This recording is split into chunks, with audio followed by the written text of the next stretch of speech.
শেষ ওয়ার্নিং হুমায়ুনকে পাল্টা জবাবের সুর চড়ালেন ভরতপুরের বিধায়ক। তৃণমূল কংগ্রেসের অন্দরেই যেন চাপা সুরে বেজে উঠছে অনাস্থার ঝড়। মুর্শিদাবাদের ভরতপুরের বিধায়ক হুমায়ুন কবিরকে শেষ ও চূড়ান্ত সতর্কবার্তা দিল দল। শুক্রবার বিধানসভায় নিজের ঘরে ডেকে তাকে এই বার্তা দিলেন রাজ্য পরিষদের মন্ত্রী শোভনদেব চট্টোপাধ্যায়। শোভনদেব চট্টোপাধ্যায় পরে সাংবাদিকদের সামনে বলে, এর আগেও সতর্ক করা হয়েছিল, কিন্তু হুমায়ুন বাবু দলের শৃঙ্খলা ভাঙার মতন মন্তব্য করেই চলেছেন। মৌখিকভাবে বারবার বলার পরেও যখন কাজ হচ্ছে না, তখন আর উপায় নেই।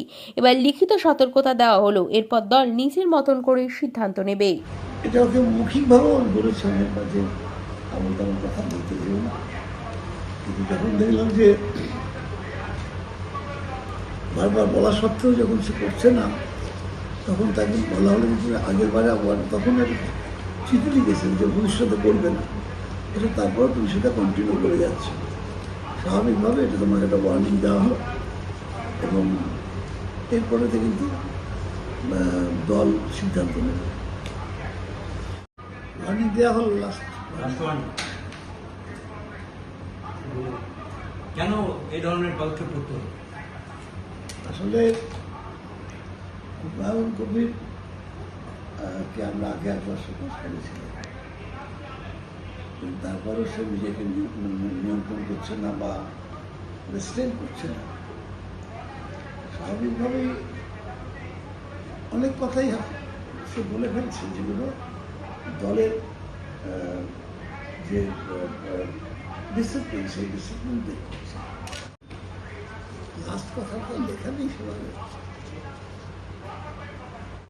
ওনাকে জিজ্ঞেস করুন, উনি বলবেন। না, আপনাকে তো চূড়ান্ত সতর্কবার্তা দেওয়া হলো, আপনি তো সতর্ক উনি দেওয়ার অধিকার ওনার আছে, উনি নিশ্চয়ই সতর্কীকরণ করেছে। আমি কেন কথা বলি মিডিয়ার কাছে সেটা নিশ্চয়ই এর আগেও আমাকে যে বিষয়ে শোকজ করা হয়েছিল তখন আমি উত্তর দিয়েছি। আবার ওনার সতর্কীকরণ আমি মান্যতা দেব। শোভনদেববাবু যেটা বলেছেন সেই ব্যাপারে আমি এটা ওপেন কিছু বলবো না আপনাদের। কেন সতর্কীকরণ করেছে আর আমি কেন মুখ খুলি, যথাযথ তার প্রমাণসহ যত জায়গায় মনে হতে পারে। আমি ওসব ফাইনাল আর সেমিফাইনাল বলে কিছু আমার কাছে নেই। আমি অন্যায় করি না, আর কোনো অন্যায় বরদাস্তও করি না। আপনার ক্ষোভের বিষয়টা জানালেন? না, আমি তো বিধানসভার আগেও বলেছিলাম আপনাদেরকে, বিধানসভার অলিন্ডে যদি আমি কোনো দলের তৃণমূলের বিধায়ক হিসাবে যদি দলের মুখ্য সচেতক, পরিষদীয় মন্ত্রী বা এখানকার যে ডিসিপ্লিনারি কমিটি, সেই কমিটির যদি কোনো নিয়ম ভঙ্গ করি বা যদি তাদের কোনো মতেই অমান্য করি, তখন ওনারা যা বলবে আমি সেটাই মেনে নেব। আমি তো আগেই বলেছি।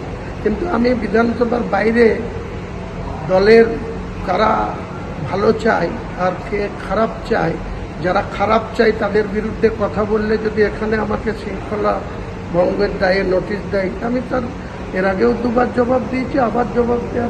এরপরে কি মমতা বন্দ্যোপাধ্যায়ের সঙ্গে দেখা করবেন আজকের পরে? দেখা তো অনেকবার করেছি। গত 5 তারিখে, গত মাসের 5 তারিখে গেছিলেন, তখন বলেছি। না, আজকে চিঠি পাওয়ার পরে? না না, কিসের দেখা? চিঠি পাওয়ার পরে চিঠির যা সারমর্ম, এর আগেও যখন আমাকে চিঠি দিয়েছে তার যথাযথ উত্তর দিয়েছি।